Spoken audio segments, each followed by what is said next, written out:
Esta es Uniminuto Radio, HJKU, en Bogotá en los 14:30 AM y en Colombia y el mundo a través de uniminutoradio.com.co. También en Facebook, Twitter e Instagram a través de @Uniminuto Radio. La radio universitaria está aquí.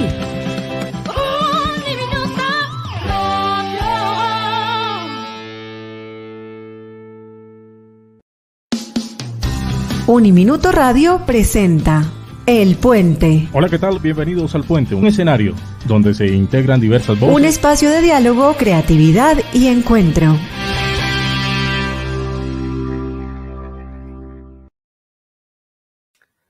Hola amigos del Puente, qué alegría estar con ustedes en una emisión más a esta hora de la mañana en Colombia, 11 de la mañana en Colombia. Estamos en este día en particular destacando en los días jueves en el Puente, destacando el lugar de la filosofía para niños, las experiencias, los trabajos, las personas que hacen de esta propuesta educativa una propuesta con mucho sentido pedagógico, con mucho sentido filosófico. Yo soy Víctor Rojas, coordinador del proyecto Marfil de Uniminuto, y me alegra poder conducir hoy, junto con mi compañero Simón, este espacio de radio. Simón, bienvenido al Puente. Qué alegría otra vez compartir con usted. Claro que sí, Víctor, muchas gracias también a todas aquellas personas que nos acompañan ya diariamente en estas emisiones que de lunes a viernes ya hacen parte también de estas nuevas dinámicas relacionales y que aportan o buscan aportar también a la reflexión de nuestro día a día. Así es, aquí estamos de lunes a viernes a través de 14:30 AM en Bogotá o a través de Radio Uniminuto, uniminutoradio.edu.co, si no estoy mal, Simón me corrige. Claro que sí, Uniminuto Radio a través de las diversas plataformas www.uniminutoradio.com.co y en los 14:30 AM para Bogotá. Así es, bueno, pues como es costumbre los jueves, ya lo decíamos, hablamos de filosofía para niños. Cada día el Puente tiene un tema especial y hoy queremos destacar la experiencia y el trabajo de una persona que desde hace muchos años viene comprometido con el tema de la filosofía para niños, con la metodología Littman, como él lo llama, y con el trabajo y la formación en temas emocionales, en temas relacionados con los valores, además de un trabajo literario impecable. Él es profesor de filosofía, de ética, de psicología, aún de sociología. Y se trata de un amigo español.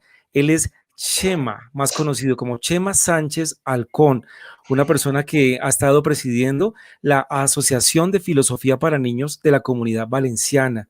Ha estado trabajando durante muchos años en esta comunidad coincidente y además orientando muchos proyectos en relación con el tema de la ética en todo el territorio español. Así que para nosotros es un gusto tener hoy a Chema para que hablemos de su obra, de su trabajo, de su vida. Bienvenido al Puente, Chema. Hola, buenos días amigos desde España. Un placer estar aquí con vosotros y poder charlar un rato, conversar, dialogar, como nos gusta decir a los filósofos un poco divergentes que trabajamos con las infancias. Bueno, además de esa divergencia, Simón, le cuento, también es una particularidad un poco de la manera y la perspectiva de Chema, porque si bien es una persona que ha estado en los lugares tradicionales de la educación, en el caso de la filosofía, ha preferido también las márgenes, las fronteras, como lo hemos llamado hoy, ha preferido también la divergencia, ha preferido también las prácticas alternativas y ha llevado a esto a trabajos, experiencias muy profundas en el tema de la filosofía para niños. Así que empecemos a abrir páginas de la vida y el trabajo de Chema, Simón. Claro que sí, y dentro de eso que usted menciona de manera muy importante, me llama mucho la atención algo y es lo siguiente. Cuando uno visita, por ejemplo, la plataforma y conoce un poquito más acerca de la vida de Chema Sánchez Alcón, uno se encuentra con lo siguiente. Nació un servidor en las tierras fronterizas que dividen el Reino de España y de Portugal en los extremos del Duero, en esa tierra de nadie, donde los contrabandistas de café y de tabaco campaban a sus anchas. Quisiera justamente comenzar por allí, Víctor, me parece muy evocadora esta figura que describe lo que es nuestro invitado del día de hoy y que representa para usted justamente, Chema, esta descripción de un servidor que nace en tierras fronterizas.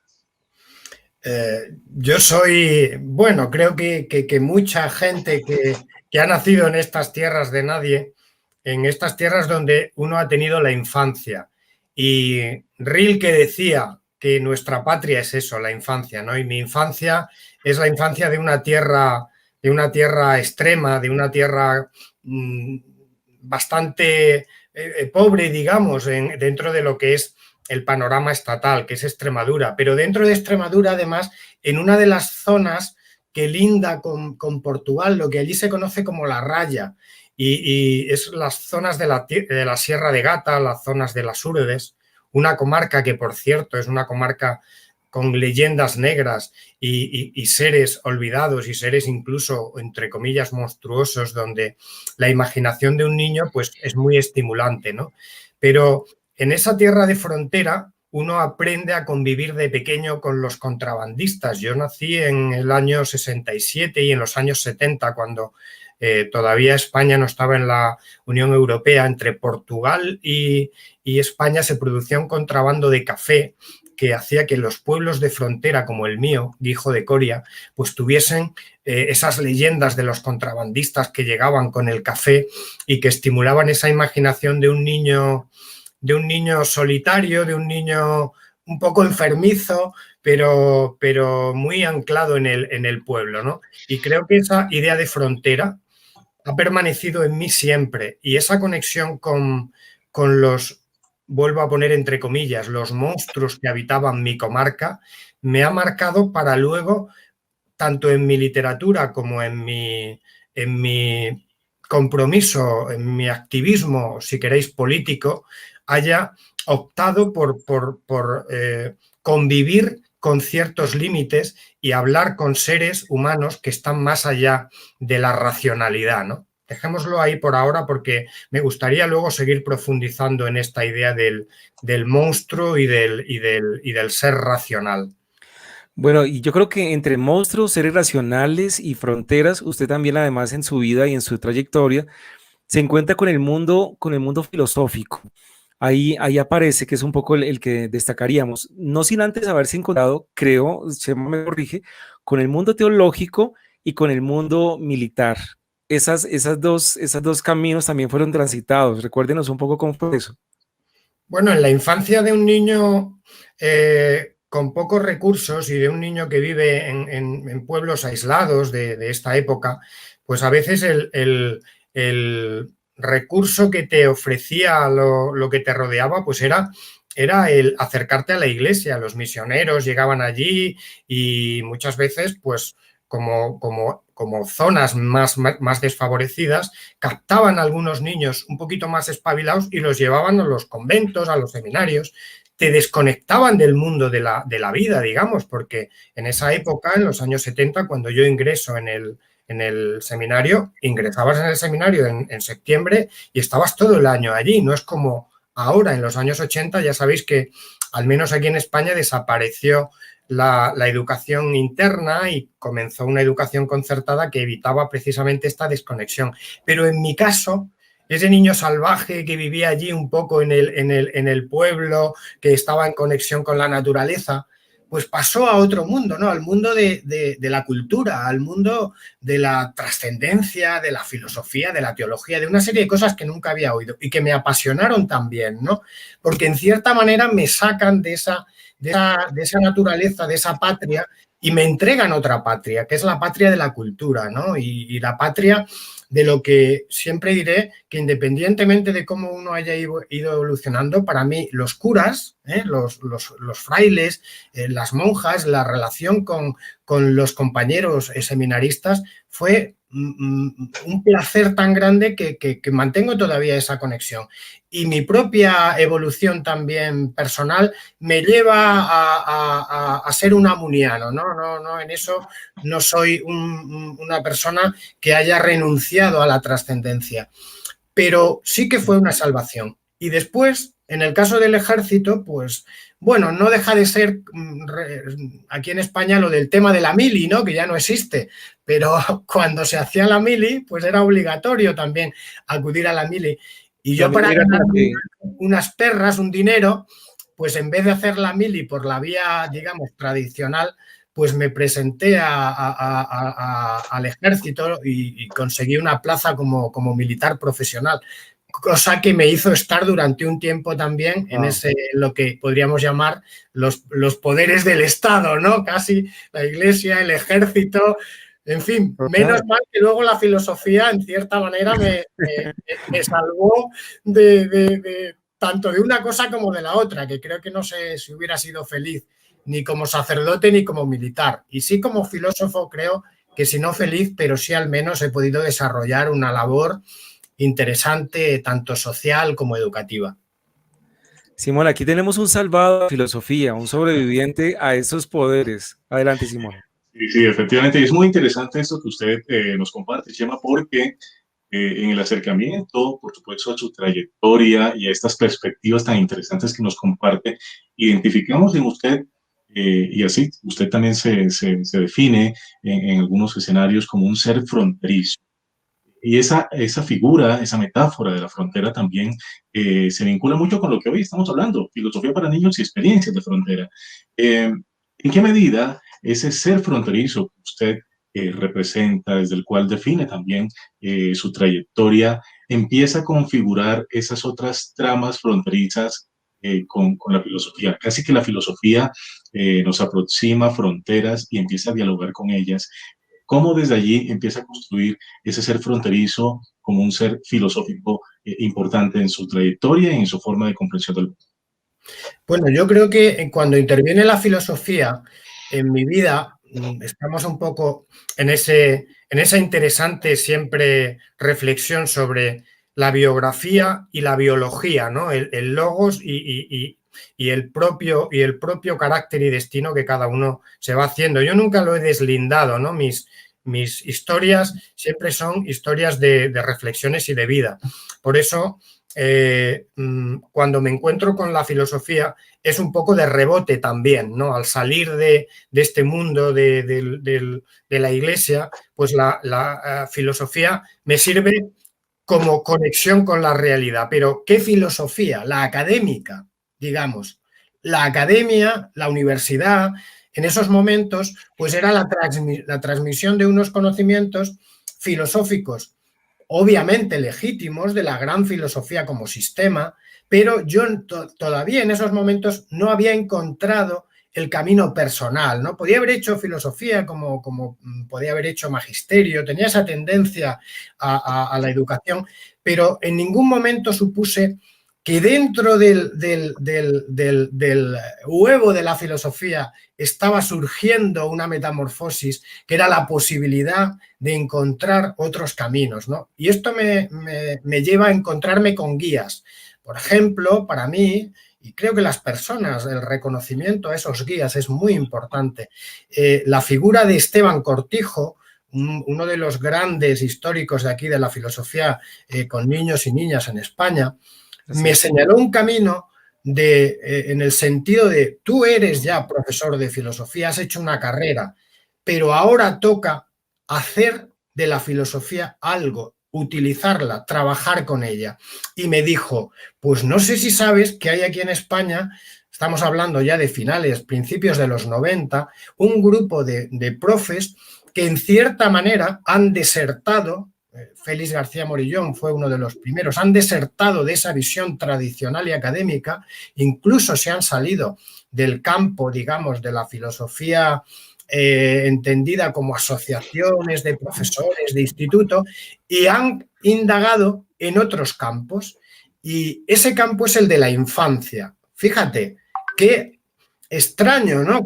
¿Cómo encontrar esa unión entre un niño, una niña, alguien que realmente no es racional también, no tiene todavía esa madurez, y cómo a partir de ahí van haciendo, y en el mismo Lippmann nace la idea de filosofar a través de esas infancias? Pues yo conozco la filosofía con niños y para niños y niñas en esa época y me apasiona, ¿no? Hago los cursos y en esos momentos es cuando considero que hay un camino en mi profesión como educador, como profesor de filosofía, que debe renunciar al a la posición epistémica que tiene un filósofo desde la Torre de Cristal o a un profesor de filosofía, en mi caso como funcionario del Estado. Yo apruebo enseguida una oposición y ya me siento como un funcionario del gobierno del Estado que le va a transmitir unos conocimientos a unas mentes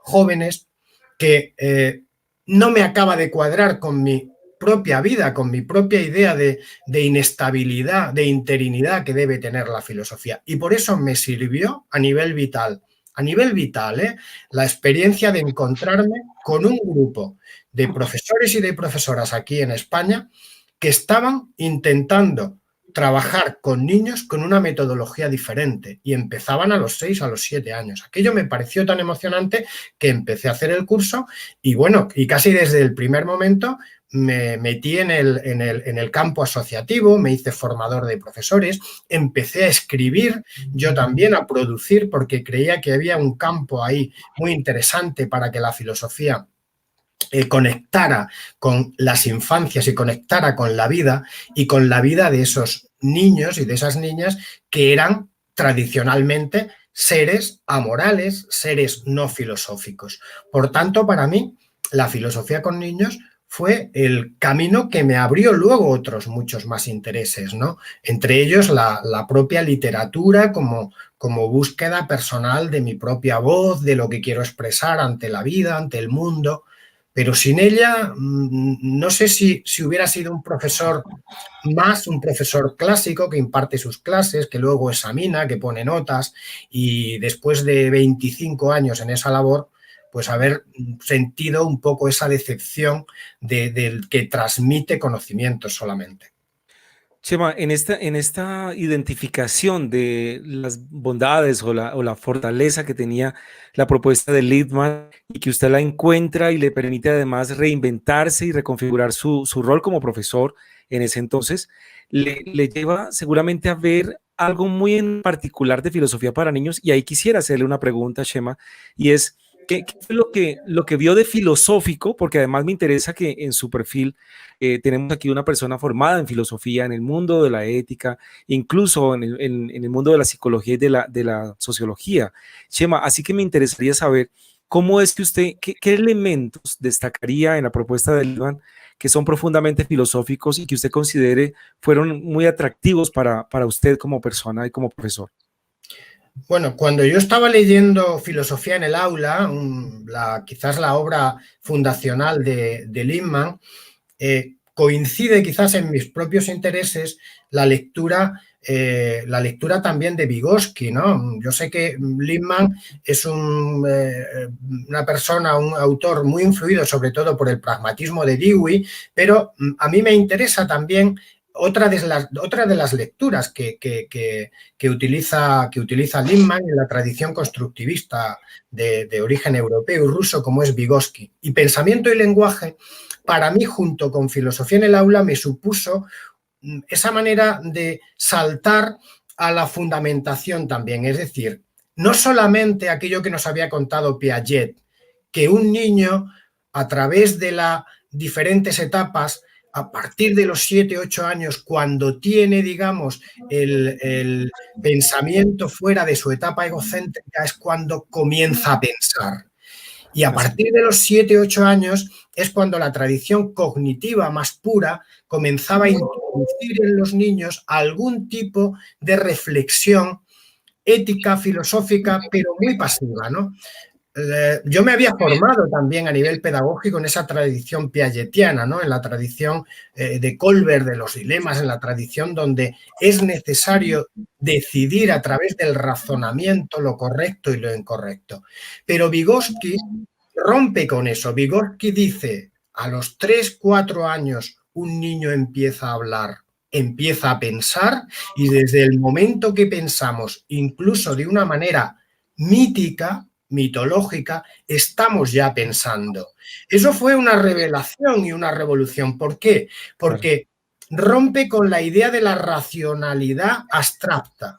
La teoría cognitiva, el posicionamiento cognitivo nos viene a decir, tanto en un niño como en una persona, por ejemplo, que tenga algún tipo de disfunción en su racionalidad, que solo tiene valor racional aquello que puede ser fundamentado en una argumentación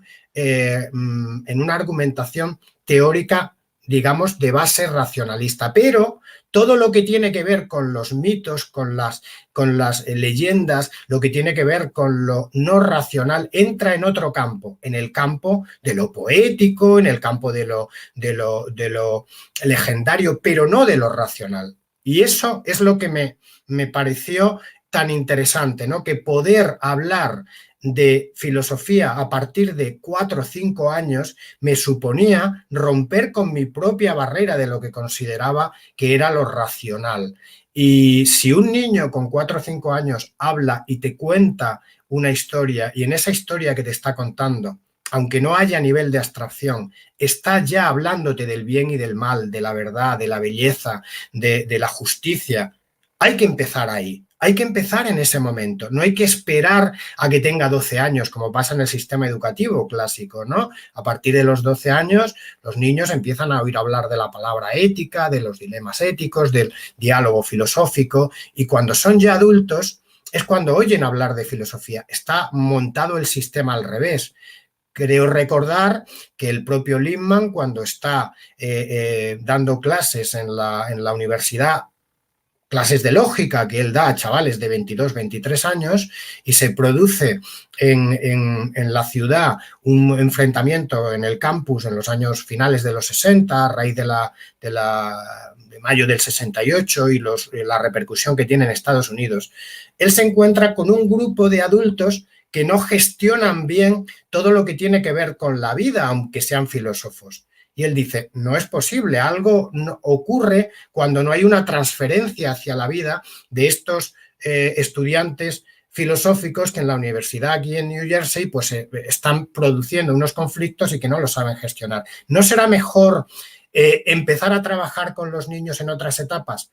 Pero no trabajar emocionalmente solo, porque con los niños se ha trabajado siempre desde la época de Piaget, que descubre la infancia.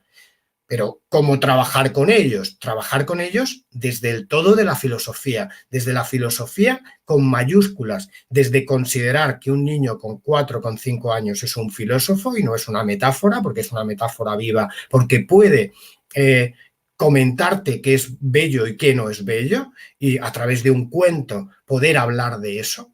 Y si eso se puede hablar, aunque no se pueda fundamentar teóricamente y no se pueda hacer un tratado, eso ya es diálogo filosófico. Esa quizás sea la diferencia con los estándares, digamos, más académicos, que otorgan epistémicamente a la razón un papel de tribunal, como diría Kant, ¿no? Frente a eso, pienso que existen otras, eso de que decíamos antes de las fronteras, otras mentes, otras gentes, otros mundos, otras personas que no participan de digamos, de esta estructura de racionalidad cognitiva y que hay que rescatar. Y que filosofía para niños, si tiene para mí personalmente y también para mi trabajo teórico una virtualidad, es la de poder dialogar con las tradiciones que no son solo racionales.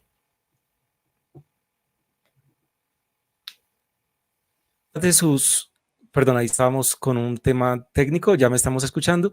Creo que ahí donde nos encontramos con Chema en algunas maneras para hacer filosofía y para hacer filosofía para niños de forma particular con otro tipo de contextos, para salir de esas fronteras en lo tradicional. La forma como estamos viendo en Chema la comprensión y lo que le llaman de la filosofía para niños tiene que ver con esos componentes tan profundamente filosóficos. Es decir, que no se encuentra solamente con una manera pedagógicamente hablando, de desarrollar un saber, sino que hay unos procedimientos como tal filosóficos y hay una manera de generar conceptos, hay una manera para hacer filosofía, que es la que descubre Chema, lleva después a trabajarla. Simón, creo que ahí hay una manera muy particular aquí que tiene que ver con la marginación y con esos otros contextos, ¿verdad? Claro que sí, y en ese orden de ideas, lo que usted plantea, Víctor, me parece muy interesante también situarlo en lo que nos está planteando Chema el día de hoy. Si algo caracteriza el quehacer filosófico, por ejemplo, es la pregunta. algo moviliza en particular la propuesta de filosofía para niños y en particular el diálogo filosófico con los niños, es la pregunta. Yo quisiera en ese contexto preguntarle a Chema, ¿qué papel ha jugado la pregunta para usted? Eh, esa pregunta que moviliza, esa pregunta que también permite encontrarnos en esas fronteras del pensamiento donde nos embarcamos muchas veces en una aventura. ¿Cómo se ha relacionado usted con la pregunta y qué papel ha jugado en esa configuración de múltiples obras que ahora en contados instantes estaremos conociendo también en su relación con el universo de filosofía para niños? Bueno, en primer lugar, como seguimos en esta clave biográfica, mis propias preguntas, ¿no? Las propias preguntas de un aprendiz de profesor que ya había conseguido, digamos, un puesto de trabajo como profesor y que estaba perdido y que estaba, pues a raíz de estas preguntas con el amigo Esteban Cortijo y de estos diálogos, estaba desenfocado. Y eso es interesantísimo, ¿no? Porque si yo como educador me reconozco a mí mismo en esa tradición socrática como que no sé, estoy en disposición de hacerme preguntas, ¿no? Si además la metodología en sí misma es una metodología que parte de la pregunta frente a la respuesta y que considera que la indagación, la comunidad de indagación es la clave. Digo siempre comunidad de indagación, aunque sé que se utiliza a nivel internacional también investigación, pero me gusta el término indagación porque es mucho más holístico. En investigación siempre parece que estamos en un paradigma más científico, ¿no? Creo que en la indagación hay una libertad mayor de los sujetos para sentirse perdidos, para no entrar dentro de determinadas buenas razones, sino incluso de malas. ¿Por qué no? Porque todo cabe en la comunidad de indagación que luego hay que ir perfilando. Y cuando un profesor se siente así perdido y da luz, en esa metáfora socrática de la madre partera del que da luz, pues se atreve por primera vez a lanzar a su clase esas dudas y convierte el aula en una comunidad de indagación. Y esas primeras veces donde un joven profesor se atreve a romper el aula, la posición del aula, ¿no? Que todos hemos sentido alguna vez, esa posición frentista, y convierte el aula en un círculo y le da a los alumnos y a las alumnas unos textos, y esos textos provocan preguntas, eso es un placer, un éxtasis, y es un desvelamiento del camino que uno debe seguir. Por eso creo que en este caso la pregunta es reveladora del camino que se debe seguir y de la metodología que yo siempre, en todos los contextos, he empleado, ¿no? Incluso en mis obras, en mis libros didácticos, pues he trabajado mucho con esta metodología de la pregunta extraída de diferentes contextos. Muy bien, pues páginas, podríamos abrir algunas páginas de su obra, Chema, y bueno, aquí empezamos a ver una obra bastante extensa en la cual ha manejado una relación, por supuesto, entre la filosofía, la literatura, y cómo la filosofía para niños ha estado también como atravesándolo. Obras como El radiofonista pirado, que a propósito tiene mucho que ver con Simón, no por lo pirado, sino por lo radiofonista, pero ahí está la obra. Una obra importante, además, que tiene mucho que ver con este mundo que nos gusta a nosotros aquí, el tema de la radio. Si quiere, ahora podríamos decir algo sobre ella. Las aventuras filosóficas de Tony Tonel, otra de sus obras, publicada en el 2005, por ejemplo. No sé si podríamos hablar de algunas de ellas. Chema, por favor, cuéntenos cómo fue que empieza. No sé, tal vez hay una obra a punto de partida, podemos hablar de ella. Hay unas obras más cercanas a las metodologías de filosofía para niños, hablemos de ellas. Sea usted mismo, Chema, quien nos hable de su obra literaria. Pues te agradezco también esta posibilidad, ¿no? de hablar de una obra en marcha, porque sí, es verdad que como autor, como profesor, pues tienes esas necesidades de crear textos, pero también mi inquietud personal como autor me llevó a crear obras que pudieran luego pues, ser leídas dentro de lo que se llama el aire de familia de filosofía para niños. No están pensadas como digamos, obras pedagógicas en sí mismo como libros de texto. Yo tengo también escritos libros de texto para niños, para adolescentes en editoriales propiamente de lo que sería el mercado de libros de texto.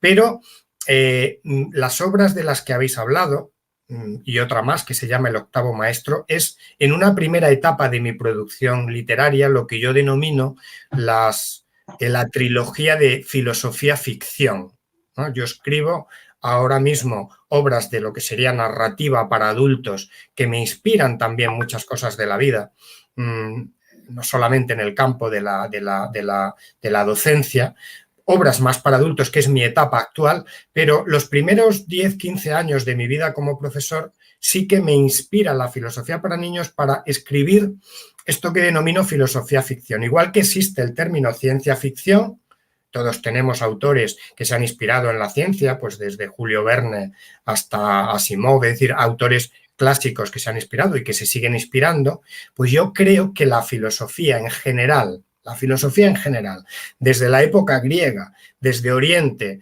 desde la filosofía oriental hasta las tradiciones incluso esotéricas del mundo sufí, del mundo de la cábala, del mundo gnóstico, todas las tradiciones filosóficas y teológicas heterodoxas tienen un montón de imágenes, un montón de posibilidades para trabajar narrativamente.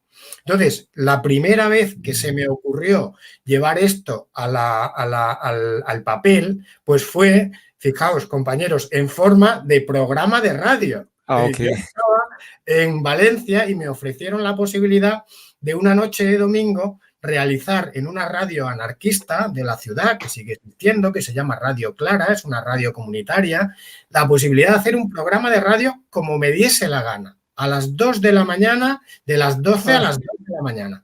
Y con otro compañero que estaba allí en los mandos, que yo no entendía nada, pero en unas horas tan intempestivas, no debían tener otra opción horaria porque estaba ahí el hueco, que prácticamente era una franja con muy pocos oyentes. Eso fue lo bonito de la historia de la radio, ¿no? Porque yo lo que hacía era leer textos, comentaba mis propios escritos, comenzaba incluso con eso que comienza el radiofonista. Decía, buenas noches, nómadas del extrarradio. En esta noche oscura la lechuza de Minerva nos ilumina y nos lleva a la época griega. Soy un desenterrador de filósofos.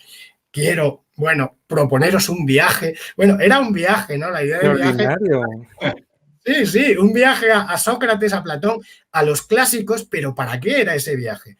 Para traerlos a los supermercados, traerlos a las calles, llevárselos al oyente. El mito de la caverna leído a la 1 de la noche, querido Víctor y querido Simón, son muy potentes.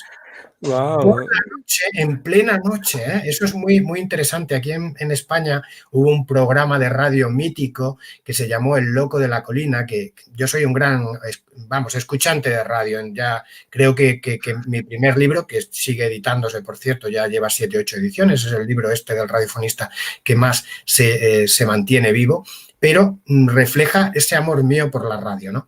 ¿Y qué me encontré ahí? Pues una monja clarisa que desde su convento llamaba por teléfono, un chaval que suspendía las asignaturas, un pintor de pensamientos, personajes bastante extraños, ¿no?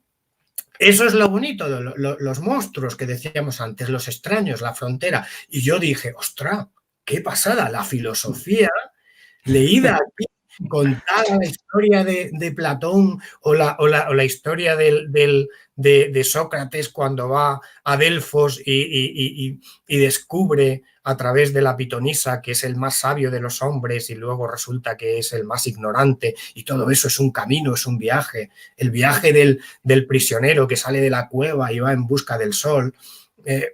Los monstruos de Nietzsche, el mismo elefante de Kant, decía yo, ¿y cómo voy a sacar de Kant, de Immanuel Kant, algo gráfico?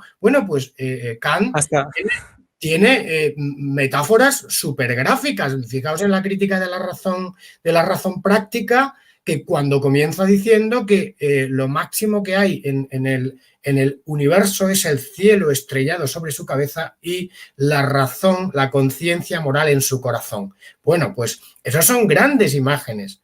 Además, entre ellas, ¿no? entre ellas, además, hasta la de detergente platónico me llamó la atención esa metáfora Sí, en sí. la que se habla de esa blancura perfecta y hasta en la Claro. lavadora podría estar ese ejercicio de buscar la Claro. limpieza. Claro, aquí el chico que llamaba, pues le preocupaba eso porque él decía, yo le planteo a mi profesor que por qué el anuncio que dice Ariel es blancura, es una marca muy famosa que siempre decía Ariel es blancura, ¿no? Y cada vez que decía blancura, este chico que había oído la teoría de las ideas de Platón, decía, bueno, pero la blancura no existe, la blancura es una idea perfecta, ¿cómo va a existir la blancura? Y entonces, claro, él se planteaba si en cierta manera el detergente estaba, la publicidad del detergente estaba trabajando sin que lo supiera con una teoría platónica de fondo. Y claro, al final lo descubrimos. Gran parte de la publicidad es platónica porque nos vende ideas que no existen, pero que como consumidores queremos poseer. Entonces entramos en un juego neurótico de la posesión del objeto a través de la idea. No solo la blancura, sino nos prometen la verdad, nos prometen cumplir nuestros sueños y nos prometen una serie de cosas que el oyente junto conmigo podíamos desmontar en ese programa de radio. Bueno, el programa duró poco, fue un fracaso absoluto, lo cual lo convirtió en un éxito porque luego el libro, al ser un pequeño éxito dentro del panorama editorial, dio lugar a otros programas por aquí, por el panorama estatal del país, en el cual pues algunos alumnos hacían programas de radiofonistas, de esa palabra tan bonita, no el locutor de radio solo, sino el radiofonista, que no se utiliza mucho menos. Bueno, en Colombia tampoco. Y el adjetivo del radiofonista es una expresión que tampoco es muy conocida en Colombia, que es la de pirado. Si no estoy mal, como loco, ¿no? Eso es, el loco, ¿no? El loco de la colina que decía antes, ¿no? Jesús Quintero era un periodista que en los años 80 iba con una vela y se iba a un convento y con muy poquitos medios, pues hacía unos silencios larguísimos. Los silencios en la radio, ahora estamos siempre manejando las imágenes y a veces tenemos una especie de horror vacui, ¿no?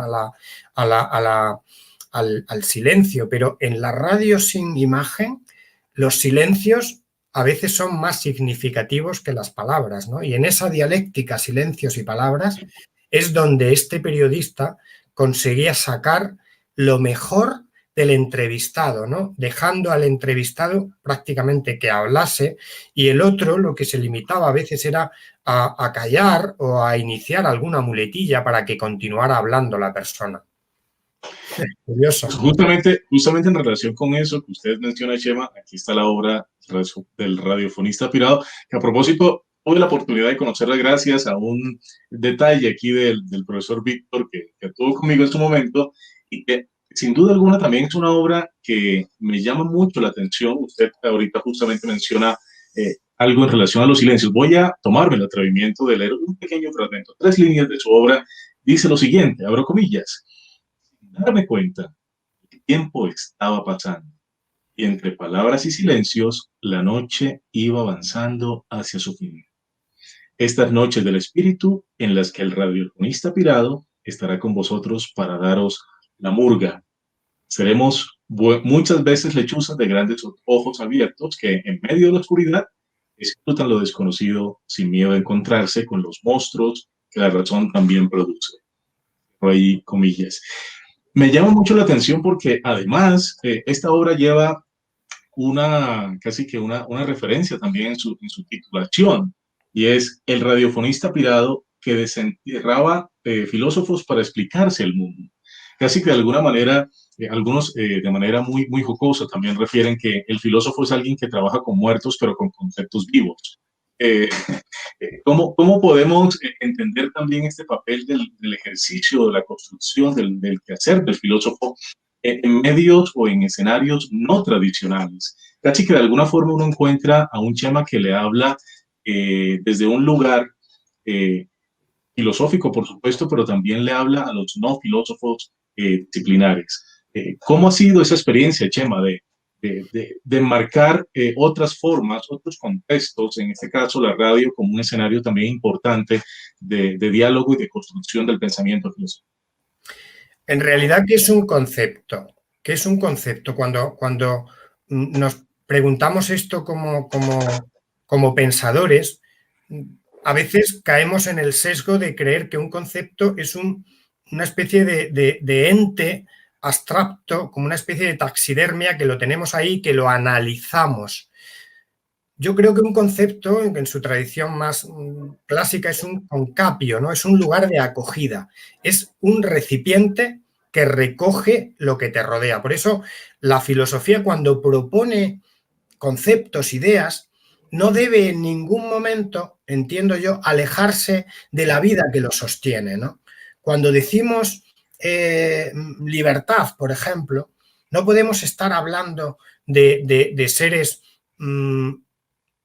angelicales que reflexionan sobre la libertad o desde una posición de lujo como seres ilustrados de salón, como en el siglo XVIII cuando la Madame Pompidou y los ilustrados iban a los salones y hacían una especie de juegos florales con la filosofía. Yo creo que hoy, en el siglo XXI, la filosofía, los conceptos que la filosofía maneja, deben partir de la centralidad de la vida. Y la centralidad de la vida es la indigencia de la vida, es la imperfección de la vida, es aquello de lo que estamos rodeados. Por eso las calles, los bares, las aceras, las palabras entrecortadas de la gente, las conversaciones que a veces no terminan siendo diálogos, las preguntas mal hechas o bien hechas son parte de la vida. Y la tarea que tengo yo como filósofo es ser un escuchante, ser un oyente de eso y darle algún tipo de forma provisional para convertir eso en un tema de nuestro tiempo, ¿no? Por eso, cuando yo he reflexionado con la gente, con niños, con personas con diversidades, o con gente que estaba en cárceles, o con gente migrante, o con gente que está en los límites de la exclusión. De estas realidades siempre he partido, como aquello que decía Freire, de las palabras generadoras, de cómo ellos quieren hablar de la libertad, de la verdad, del amor o de la belleza. No en ningún momento del concepto previamente que tenemos o que la tradición nos ha dado. Eso no implica, eso no quiere decir que esas ideas que la tradición nos ha dado sean negativas, ni mucho menos. Pero si Rousseau quiere hoy día ser útil y estar vivo, debe estar vivo porque alguien en algún lugar donde le duele, donde siente que esas palabras como libertad son palabras vivas, Rousseau luego va a dialogar con esa persona. Quiero decir que hoy, y yo me lo he planteado siempre así cuando he trabajado con gente, la filosofía no es solo un ejercicio de curiosidad intelectual, sino que tiene que ver con lo que la gente siente y lo que la gente le afecta. Es una especie de patología, una especie de pathos compartido que se convierte en logos, ¿no? Y el logos es siempre un logos acogedor. El logos se puede decir de muchas maneras. Recordar esta frase, no es el logos del estudio de la ratio, ¿no? De la ratio como la ración que se le da al soldado, sino es el logos abierto y acogedor hospitalario que, por ejemplo, ahí en vuestras tierras desarrolla también mi amigo Walter Kohan, que seguramente todos conocemos y que defiende también esta tradición filosófica desde la hospitalidad y desde los márgenes. Sí, bueno, ya que estamos hablando de los márgenes y que usted toca además esa mirada especial hacia el campo que denominaba Simón como los no filósofos y que son personas que también tienen un acercamiento especial al concepto, como ya lo decía usted, quisiera destacar una de sus obras llamada Pensamiento Libre para Personas con Discapacidad Intelectual, una obra del 2011, si no estoy mal, y en la cual usted quiere mostrar o acercarse a esas personas que están dotados de valores morales, de emociones complejas, y estamos hablando de personas entendidas, entre comillas, como personas con discapacidad intelectual. Hablemos de esta obra, de lo que usted además en su experiencia, porque no solamente se trata de una obra, sino también de un trabajo que usted ha estado siguiendo, y es con este tipo de población. Chema, por favor, amplíenos un poco esta experiencia. Bueno, recordad lo que hablábamos al principio de la tierra de nadie, del lugar donde habitan los monstruos, ¿no? Yo me crié en esa tierra donde oí hablar de niños y niñas jurdanos. Para aclararnos, es una región de Extremadura que rodó Buñuel en su momento, un reportaje muy duro. Buñuel estuvo también en Sudamérica, en México, y rodó un reportaje llamado Tierra sin pan, donde reflejó la miseria, el cretinismo, digamos, las deformidades de una tierra que era una tierra muy viva, pero que a él, como surrealista, le interesaba ver la deformidad y digamos, arrojársela al mundo. Recordáis quizás también aquella terrible imagen de la niña que está cerca de un buitre, donde el periodista pues realiza una imagen para luego convertirla en espectáculo, ¿no? Siempre me llamó la atención que muchas personas a lo largo de la historia, los monstruos, han sido convertidos en espectáculo. En el siglo XIX, pues las personas que tenían algún tipo de retraso o personas que no tenían, que no eran normativizadas, que no eran estándar, eran ofrecidas al público para que las viesen. Hay un libro ahora de una autora francesa que se llama El baile de las locas, donde también en el Salpêtrière a las locas se las hacía desfilar para que las viera la gente, digamos, cuerda, la gente burguesa, y así supiésemos quién está en cada lugar, ¿no? Cuando decimos que alguien está loco o que alguien es un monstruo, en cierta manera yo me protejo porque yo soy normal y yo no soy eso, ¿no? Bueno, en este campo, digamos, de interés, ya a mitad, digamos, de mi trabajo en Alicante, en Altea, en un pueblo donde estaba yo trabajando, también la vida no te lleva por los derroteros, ¿no? Yo iba con una bicicleta todos los días al instituto y, bueno, pues me caí de la bici y allí estuve en una especie de zanja durante un rato largo y, bueno, pues por ahí a veces pasaba gente, debía estar un poquito embarrado de la caída o lo que fuese, pero decían, bueno, ¿y este qué hace aquí? En fin, algo extraño, ¿no? Que no te atendían, ¿no? Y se acercó a mí un chaval de un centro que había allí, de un chaval que luego supe que eso se denominaba en la tradición actual síndrome de Down, discapacidad intelectual, y que antiguamente se llamaba mongolismo. Y estuvo atendiéndome, me llevó allí al centro, me curaron un poquito y tuve un rato de conversación con aquella gente que estaba en un lugar apartado, es decir, en un margen de la ciudad, porque estaban apartados, no estaban integrados en la sociedad, tenían un huerto y allí pasaban el día entretenidos, pues cuidados por una serie de monitores. Fue mi primer contacto vital con personas que en ningún caso se me hubiera pasado por la cabeza que iba yo a terminar proponiendo un taller filosófico con ellos. Pero eso ya me lo dio la vida, ¿no? Y el camino de la vida me llevó a seguir dialogando con ellos, seguir conversando, seguir pasándome allí con la bici y parándome. A veces, por darle ese matiz de la tradición bíblica, ¿no? Que a veces utilizo. Pablo cae del caballo y digo, yo me caigo de la bicicleta y rompo un poco esa visión también de la filosofía solo, o bien con niños, o bien con adolescentes, o bien con profesores, la tradición formal. Y es cuando me topo de lleno con todo lo que es el campo de la educación no formal. Es decir, una educación que está ahí, de personas adultas, pero que en ningún momento se ha trabajado.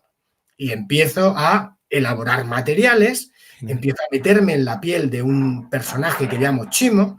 Yo mismo soy Chimo, Chema Chimo, y Chimo es el amigo con discapacidad que no tiene la palabra, pero que entre lo que él habla, lo que yo hablo, lo que hablan los demás, va elaborando un diario de pensamientos al margen de, digamos, la tradición clásica de este campo de la discapacidad, ¿no? Que es muy manual, muy de trabajar cosas, pues de hacer cartones, de elaborar materiales, etcétera, ¿no? Entonces yo intervine en la parte de lo intelectual y empecé a trabajar con ellos.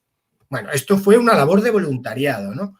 Esta labor de voluntariado duró 1 año y pico, pero después esa tradición, digamos, estos talleres llegaron a oídos de gente con un poquito más de poder de darle de divulgación y me propusieron que en una federación tan grande como aquí en España, la Federación Plena Inclusión, que son los que trabajan con personas con discapacidad intelectual, pudiera esta experiencia hacer alguna, digamos, pilotaje para ver si se podía universalizar.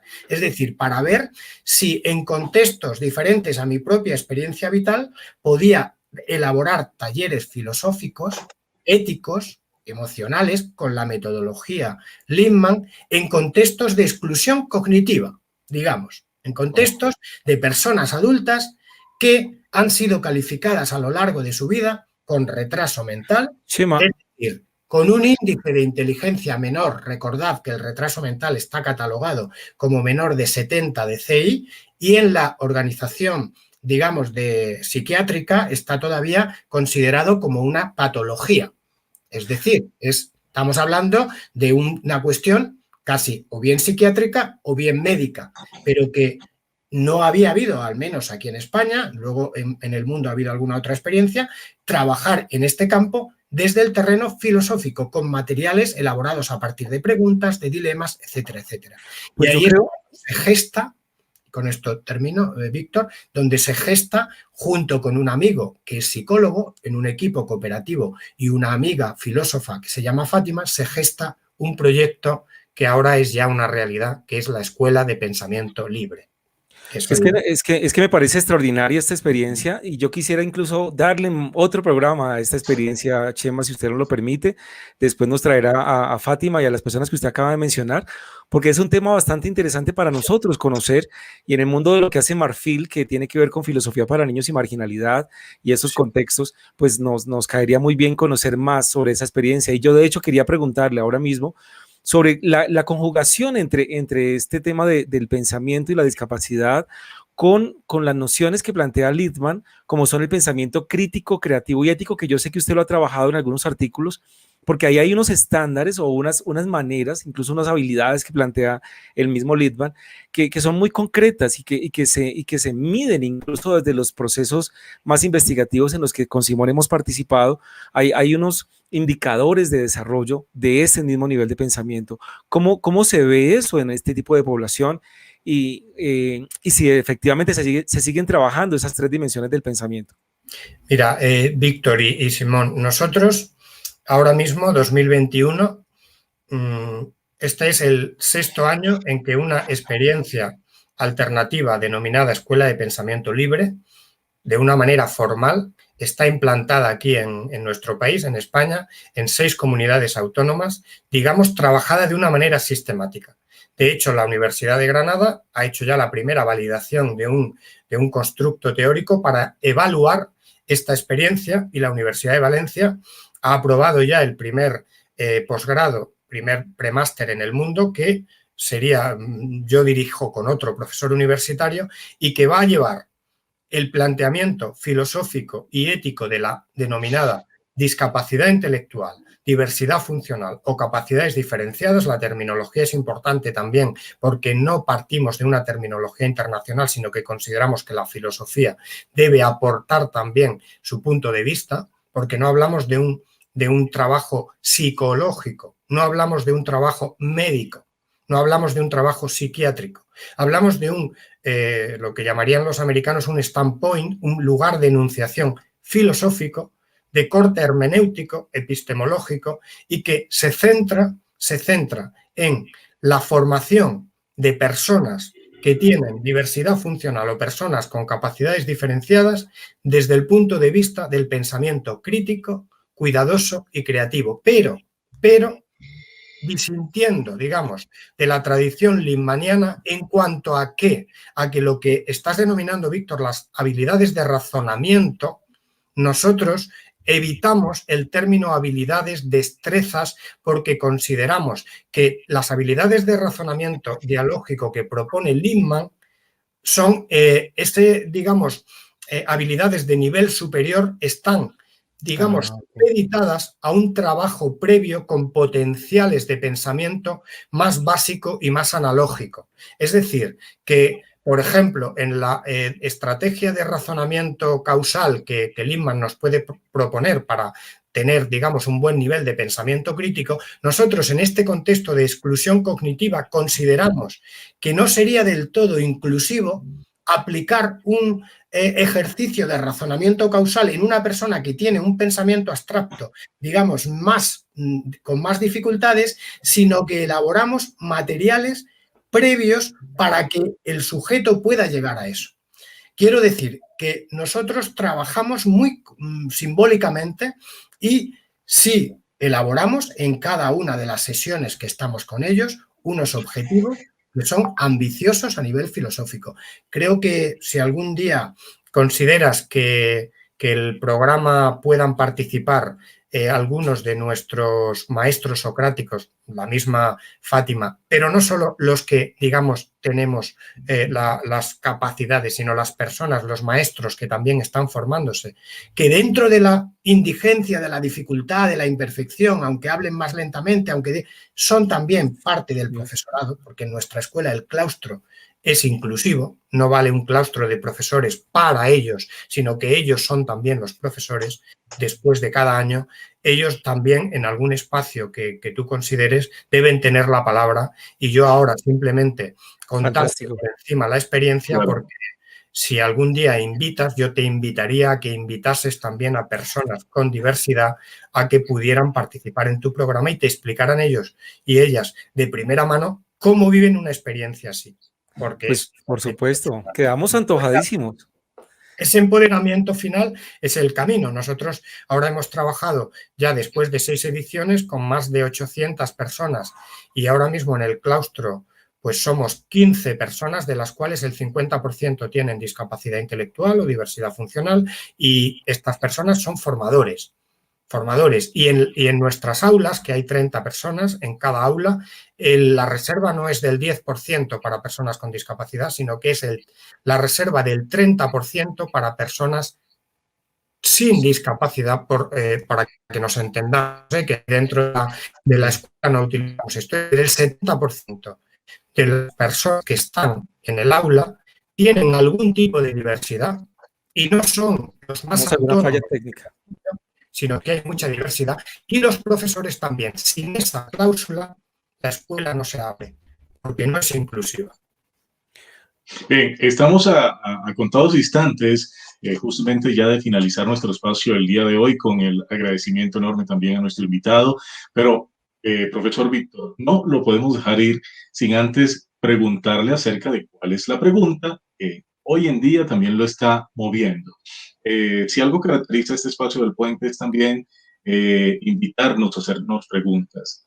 Y yo le preguntaría a Chema, ¿cuál es la pregunta que en el aquí y en el ahora que él está viviendo lo está movilizando y lo está llevando también a repensarse continuamente?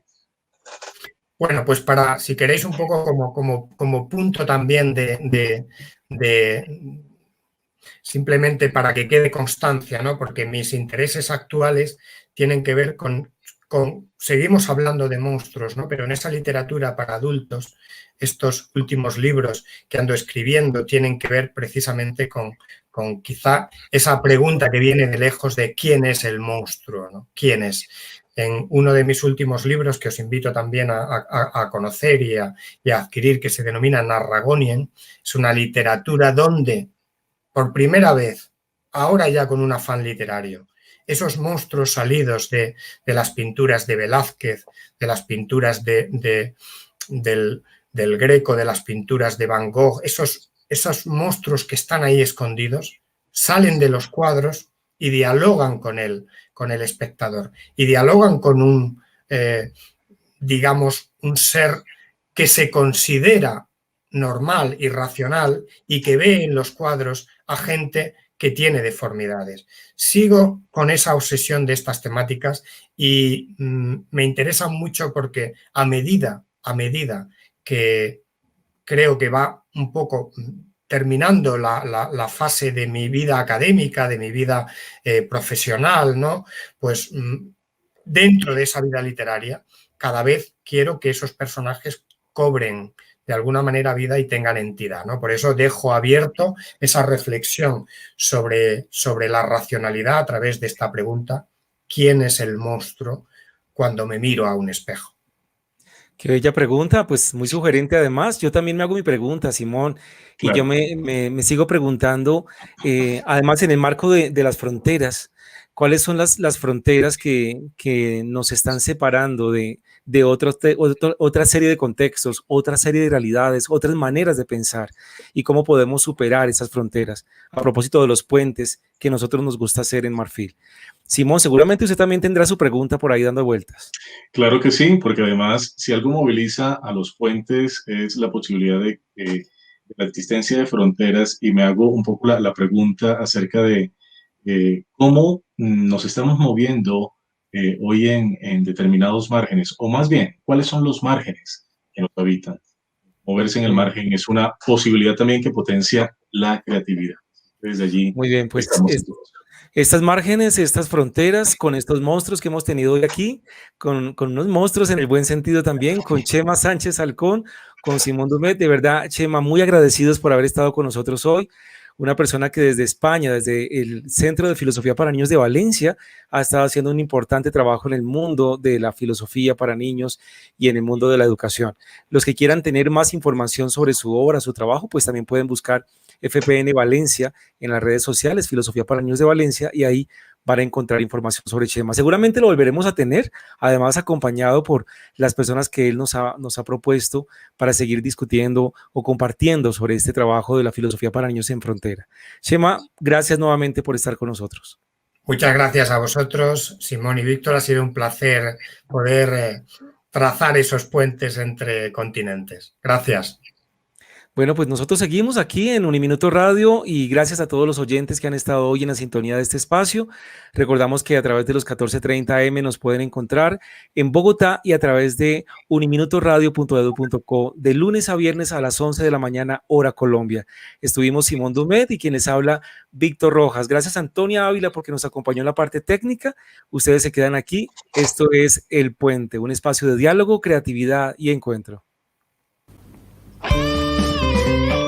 Esta es Uniminuto Radio, HJKU, en Bogotá en los 14:30 AM y en Colombia y el mundo a través de uniminutoradio.com.co. También en Facebook, Twitter e Instagram a través de @Uniminuto Radio. La radio universitaria está aquí.